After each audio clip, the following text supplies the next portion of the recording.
Country is set to experience some normalcy on Wednesday following the Azimio la Umoja One Kenya coalition's decision to suspend the demonstrations that were to take place then in favor of a vigil, saying it's in honor of those who have lost their lives during the protests. Well, this as Interior Cabinet Secretary Professor Kindiki has warned that no current or former leader will destabilize the country's peace and get away with it. This statement appears to be targeting former President Uhuru Kenyatta, who now says that his sons own 6 guns between them and not close to 23, as the Interior CS had alleged. NTV's Sydney Chazima reports on these changing dynamics and power battles.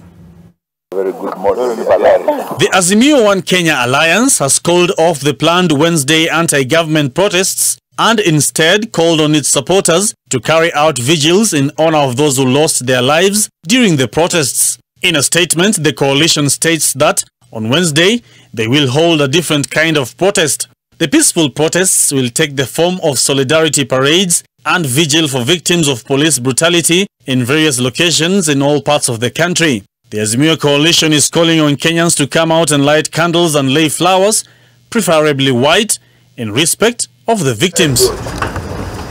This decision comes just a few days after former President Uhuru Kenyatta vehemently criticized the government over allegations that he is funding the Azimio anti-government protests. Interior Cabinet Secretary Professor Kindiki is now sounding a warning. Sikiza, my friend.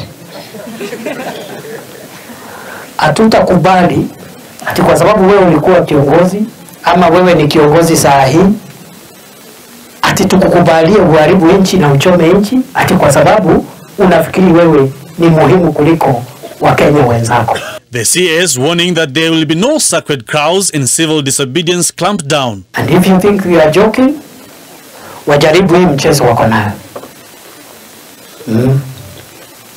Tutawakamata, tutawashtaki na hakuna kitu watafanya. In his defense, former President Uhuru Kenyatta, while speaking to editors from selected media houses on Monday, retorted that he is not in any way funding the Azimio protests, adding, and I quote, that even though he remains the Azimio Council chairman, his role has nothing to do with the daily operations of the party. Uhuru states that he is not active in politics and is only waiting on the Azimio leadership to settle on his successor.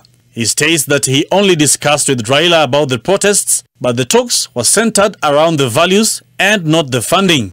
The former president went on to add that the demos are entirely based on Raila's opinion that he is acting in the interests of the citizenry. Thank you.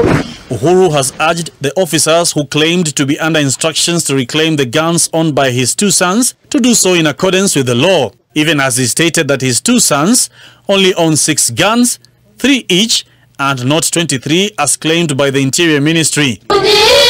The Interior Ministry had once again promised to deal with disruptive demos. Kama they are coming on Wednesday, wakuje, tutakuwa tayari. Tutakuwa tayari kutoka saa 6 ya usiku. Yes, na tutatoka town mpaka saa 6 ya usiku. And we make sure everybody ameenda nyumbani. But with Azimio's change of tack, will the Interior Ministry return the favor? Sydney Chazima, NTV. Meanwhile, a section of Anglican